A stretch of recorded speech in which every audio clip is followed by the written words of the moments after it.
আসসালামু আলাইকুম। আজকে ২-৩ দিন ধরে ফেসবুকে একটা গুজব বের হয়েছে যে বুবলিকে বিভিন্ন ছবির থেকে বাদ দেওয়া হচ্ছে। এটা মোটেই না।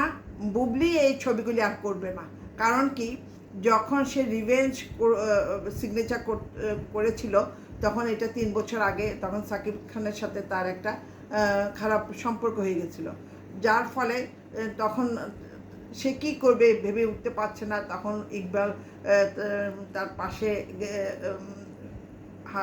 পাশে গেছে, তখন সে রিভেঞ্জ সিগনেচার করে দিয়েছে। বুবলি যদি এই বর্তমান অবস্থা থাকতো, তাহলে আর কখনো ইকবালের ছবি সিগনেচার করতো না।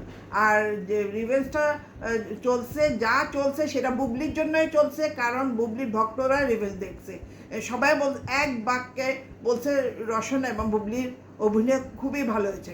আর সবাই নেগেটিভ কমেন্ট করেছে শুধুমাত্র ইকবালের, কারণ সে উল্টাপাল্টা কথা বলে, তার কথার কোনো লাগাম নাই। সে সাকিব সম্পর্কে উল্টাপাল্টা কথা বলছে, সাকিবকে নিচু করেছে, যার জন্য সাকিবিয়ানরা মানে প্রকাশ্যে নেটে ইকবালের বিরুদ্ধে চলে গেছিলো, যার জন্য এক শ্রেণী দর্শক আর রিভেঞ্জটা দেখতে আসে নাই।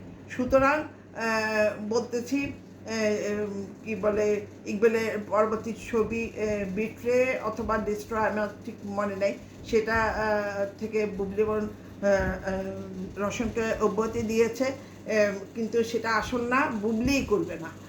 আর মায়া দি লাভ ২ নাম্বার, সেই ছবিটা বুবলি নিজেই সাড়া দেয় নাই। সেটা প্রযোজক এবং পরিচালক নিজেই বলেছে যে আমি ৩ মাস ধরে চেষ্টা করতেছি বুবলির সাথে সম্পর্ক রাখার জন্য, কিন্তু সে কোনো সাড়া পাচ্ছি না। তাহলে কি দাঁড়ালো? বুবলি নিজের থেকে এই ছবিগুলি ছেড়ে দিয়েছে, তার প্রযোজক বা পরিচালক তাকে ছাড়ে নেই। ধন্যবাদ জানাচ্ছি। এসব মিথ্যা কথা কান দিবেন না। ধন্যবাদ।